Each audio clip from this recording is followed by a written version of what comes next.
بسم اللہ الرحمن الرحیم ربی اشرح لی صدری ویسر لی امری واحلل عقدۃ من لسانی یفقہوا قولی۔ السلام علیکم دوستو، آپ دیکھ رہے ہیں ہمارا YouTube channel S for you. اس سے پہلے کہ ہم ویڈیو کو شروع کریں، آپ سے درخواست ہے کہ ہمارے چینل کو ضرور سبسکرائب کریں۔ مصر میں زمانہ جاہلیت سے یہ دستور چلا آ رہا تھا کہ جب بھی دریائے نیل ٹھہر جاتا تو ایک حسین اور خوبصورت لڑکی کو قتل کر کے دریا کے حوالے کر دیا جاتا تو دریائے نیل پھر حسب معمول چل پڑتا۔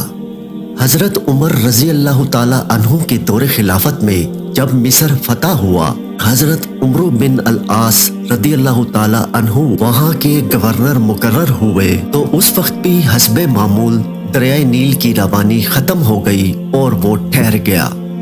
اس موقع پر حضرت عمرو بن العاص رضی اللہ تعالی عنہ سے لوگوں نے اس دستور کا ذکر کر اسی سابقہ عمل کے مطابق اجازت چاہی تو حضرت عمرو بن العاص رضی اللہ تعالی عنہ نے فرمایا کہ یہ جاہلیت کی رسم ہے، ہم ایسا نہیں کریں گے، البتہ میں امیر المومنین حضرت عمر رضی اللہ تعالی عنہ سے مشورہ کروں گا۔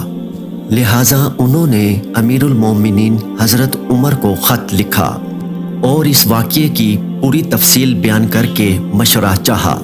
حضرت عمر رضی اللہ تعالی عنہ نے اس کے جواب میں دریائے نیل کے نام ایک چٹھی روانہ فرمائی اور حضرت عمرو کو لکھا کہ وہ چٹھی دریائے نیل میں ڈال دیں۔ اس چٹھی کا مضمون یہ تھا کہ اللہ کے بندے عمر کی طرف سے دریائے نیل کے نام، اگر تو اے دریائے نیل اپنی طرف سے جاری ہوتا تھا تو مت جاری ہو، اور اگر اللہ واحد و قہار نے تجھ کو جاری کیا تو ہم اسی سے سوال کرتے ہیں کہ وہ تجھ کو جاری فرما دے۔ عمرو بن العاص رضی اللہ تعالی عنہ نے یہ چٹھی دریائے نیل میں ڈال دی۔ اس خط کا دریائے نیل میں ڈالنا ہی تھا کہ وہ خوب تیزی کے ساتھ رواں ہو گیا۔ تو دوستو، یہ تھا ہمارا آج کا واقعہ۔ امید ہے آپ کو ویڈیو پسند آئی ہوگی۔ آپ سے پھر ملاقات ہوگی ایک نئی خوبصورت ویڈیو کے ساتھ۔ تب تک کے لیے اللہ حافظ۔